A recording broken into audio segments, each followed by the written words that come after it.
ಎಲ್ಲರಿಗೂ ನಮಸ್ಕಾರ. ಇಂದು ಸಮಸ್ಯೆಗಳು ಯಾರಿಗಿಲ್ಲ ಹೇಳಿ? ಪ್ರಪಂಚದಾದ್ಯಂತ ಎಲ್ಲ ಜಾಗಗಳಲ್ಲಿ, ಸ್ಥಳಗಳಲ್ಲಿ, ದೇಶಗಳಲ್ಲಿ ಸಮಸ್ಯೆಗಳು ಇದ್ದಾವೆ. ಈ ಸಮಸ್ಯೆಗಳ ಬಗ್ಗೆ 12ನೇ ಶತಮಾನದ ಶರಣೆ, ಕನ್ನಡದ ಮೊದಲ ಕವಿಯತ್ರಿ, ವೀರವೈರಾಗಿಣಿ ಅಕ್ಕಮಹಾದೇವಿಯವರು ಒಂದು ವಚನವನ್ನು ರಚಿಸಿದ್ದಾರೆ. ಇದನ್ನು ನಾನು ನಿಮ್ಮ ಮುಂದೆ ಪ್ರಸ್ತುತಪಡಿಸುತ್ತಿದ್ದೇನೆ. ಬೆಟ್ಟದ ಮೇಲೊಂದು ಮನೆ ಮಾಡಿ ಮೃಗಗಳಿಗಂಜಿದಡೆಂತಯ್ಯ, ಸಮುದ್ರದ ತಡಿಯಲ್ಲೊಂದು ಮನೆಯ ಮಾಡಿ ನೊರೆತೆರೆಗಳಿಗಂಜಿದಡೆಂತಯ್ಯ, ಸಂತೆಯೊಳಗೊಂದು ಮನೆಯ ಮಾಡಿ ಶಬ್ದಕ್ಕೆ ನಾಚಿದಡೆಂತಯ್ಯ, ಚನ್ನಮಲ್ಲಿಕಾರ್ಜುನ ದೇವ ಕೇಳಯ್ಯ, ಲೋಕದಲ್ಲಿ ಹುಟ್ಟಿದ ಬಳಿಕ ಸ್ತುತಿ ನಿಂದೆಗಳು ಬಂದರೆ ಮನದಲ್ಲಿ ಕೋಪವ ತಾಳದೆ ಸಮಾಧಾನಿಯಾಗಿರಬೇಕು. ಹೀಗೆ ಅಕ್ಕಮಹಾದೇವಿಯವರು 3 ಉದಾಹರಣೆಗಳೊಂದಿಗೆ ನಮಗೆ ಸ್ಥಳಗಳ ಬಗ್ಗೆ ವರ್ಣಿಸ್ತಾ ಹೋಗಿದ್ದಾರೆ.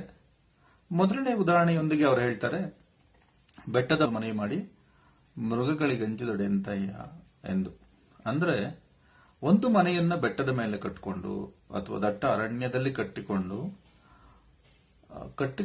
ಅಲ್ಲಿ ಭಯಪಡುವಂಥದ್ದು ಏನಿದೆ ಅನ್ನೋದನ್ನ ಹೇಳ್ತಾರೆ. ಯಾಕೆಂದ್ರೆ ಮನೆ ಕಟ್ಟಿರೋದೇ ಅರಣ್ಯದಲ್ಲಿ, ಬೆಟ್ಟದ ಮೇಲೆ.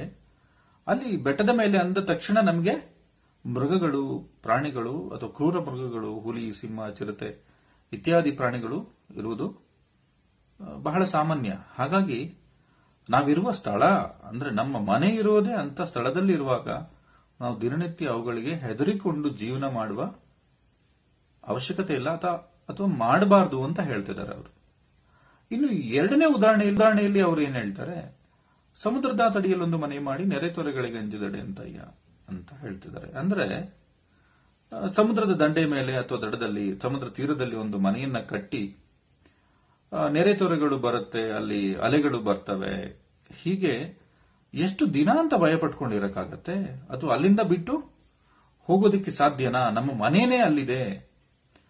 ಸೊ ಹಾಗಾಗಿ ನಾವಿರೋದೇ ಅಂತ ಸ್ಥಳ, ಅದಕ್ಕೆ ಭಯ ಪಟ್ಕೊಂಡು ಇರುವ ಅವಶ್ಯಕತೆ ಇಲ್ಲ, ಭಯ ಪಟ್ಕೋಬಾರ್ದು, ಅದನ್ನ ಎದುರಿಸಬೇಕು ಅನ್ನೋ ಉದಾಹರಣೆನ ನಮಗೆ ಎರಡನೆಯ ಉದಾಹರಣೆಯಾಗಿ ಹೇಳ್ತಿದ್ದಾರೆ.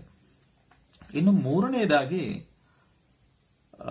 ಏನ್ ಹೇಳ್ತಾ ಇದ್ದಾರೆ ಅಂದ್ರೆ, ಒಂದು ಸಂತೆಯೊಳಗೊಂದು ಮನೆ ಮಾಡಿ ಶಬ್ದಕ್ಕೆ ನಾಚಿದಡೆ ಅಂತಯ್ಯ ಅಂತ. ಅಂದ್ರೆ ನಮ್ಮ ಮನೆ ಇರುವಂತದ್ದೇ ಒಂದು ಮಾರುಕಟ್ಟೆಯಲ್ಲಿ. ಮಾರುಕಟ್ಟೆ ಅಂದಮೇಲೆ ಜನಜಂಗುಳಿ, ಶಬ್ದ ಅಥವಾ ಕರ್ಕಶ ಶಬ್ದ ಇತ್ಯಾದಿ ಬಹಳ ಸಾಮಾನ್ಯ. ಇಂಥ ಕಡೆ ಒಂದು ಮನೆ ಮಾಡಿ ನನಗೆ ಶಬ್ದ ಅಂದ್ರೆ ಅಲರ್ಜಿ ಅಥವಾ ನಾಯ್ಸ್ ಅಂದ್ರೆ ಆಗೋದಿಲ್ಲ, ಹೀಗೆ ನಾವು ಕಂಪ್ಲೇಂಟ್ ನಾವು ಯಾರಿಗೆ ಎಷ್ಟು ಮಾಡ್ಕೊಂಡಿರಕ್ಕಾಗತ್ತೆ? ಆಗಲ್ಲ. ನಾವಿರುವುದೇ, ನಮ್ಮ ಮನೆ ಇರುವುದೇ ಅಂತ ಒಂದು ಜಾಗದಲ್ಲಿ. ಅಂದ್ರೆ ಈ ಒಂದು ಪ್ರಸ್ತುತ ಸಂದರ್ಭದಲ್ಲಿ ನಾವು ಇದನ್ನ ಹೇಗೆ ಅರ್ಥೈಸ್ಕೋಬಹುದು ಅನ್ನೋದಾದ್ರೆ, ವಾಸ್ತವಿಕದಲ್ಲಿ ಸಮಸ್ಯೆಗಳು ಎಲ್ಲ ಕಡೆ ಇದ್ದಾವೆ, ಎಲ್ಲ ಪ್ರದೇಶಗಳಲ್ಲಿ, ಎಲ್ಲ ಸ್ಥಳಗಳಲ್ಲಿ, ಎಲ್ಲ ಜಾಗಗಳಲ್ಲಿ ಸಮಸ್ಯೆಗಳಿದ್ದಾವೆ. ಇಂಥ ಸಮಸ್ಯೆಗಳಿಗೆ ಅಂಜಿಕೋಬಾರದು, ಹೆದರ್ಕೋಬಾರದು, ಭಯಪಡಬಾರದು. ಅವನ್ನ ಎದುರಿಸಿ ನಿಂತು ಜೀವನ ಸಾಗಿಸಬೇಕು. ಯಾಕೆಂದ್ರೆ ನಾವು ಬಂದಿರೋದೇ ಅಂತ ಜಾಗದಲ್ಲಿ, ಈ ಭೂಮಿಯ ಮೇಲೆ ಇರ್ತಕ್ಕಂಥ ಎಲ್ಲ ಪ್ರದೇಶಗಳಲ್ಲಿ ಒಂದಿಲ್ಲ ಒಂದು ಸಮಸ್ಯೆಗಳು ಇದ್ದಾವೆ. ಇಂಥ ಸಂದರ್ಭದಲ್ಲಿ ಲೋಕದಲ್ಲಿ ಸ್ತುತಿ ನಿಂದೆಗಳು ಬಂದಲ್ಲಿ ಅಂತ ಹೇಳ್ತಿದ್ದಾರೆ ಅವರು. ಅಂದ್ರೆ ನಿಂದನೆಗಳು ಅಥವಾ ಹೀಯಾಳಿಸುವವರು, ಕಾಲೆಳೆಯೋರು, ಹಿಂದೆ ಮಾತಾಡೋರು, ಹೀಗೆ ಸ್ತುತಿ ನಿಂದೆಗಳು ಇವು ಸರ್ವೇ ಸಾಮಾನ್ಯ. ಇವತ್ತು ಯಾರು ಎಷ್ಟೇ ಒಳ್ಳೇದು ಮಾಡಿದ್ರು ಅವರನ್ನ ಕೂಡ ಈ ಸಮಾಜ ಬಿಡೋದಿಲ್ಲ. ಈ ಸಮಾಜದಲ್ಲಿ ಆಗಿ ಹೋದಂತಹ ಮಹಾನೀಯರು, ಗಾಂಧೀಜಿ ಇರಬಹುದು, ಬುದ್ಧ, ಬಸವಣ್ಣ, ಅಂಬೇಡ್ಕರ್ ಮತ್ತು ವಿವೇಕಾನಂದ ಇತ್ಯಾದಿ ಮಹಾನೀಯರನ್ನೇ ಈ ದೇಶದಲ್ಲಿ ಜನ ನಿಂದನೆ ಮಾಡಿದ್ದಾರೆ, ಮಾಡುವುದನ್ನು ನಾವು ನೋಡಿದ್ದೇವೆ.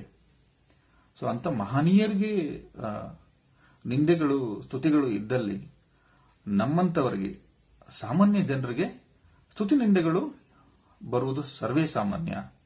ಇಂತಹ ಸಂದರ್ಭದಲ್ಲಿ ಸ್ತುತಿ ನಿಂದೆಗಳು ಬಂದಲ್ಲಿ ಕೋಪವ ತಾಳದೆ ಮನದಲ್ಲಿ ಸಮಾಧಾನಿಯಾಗಿರಬೇಕು ಅಂತ ಹೇಳ್ತಿದ್ದಾರೆ.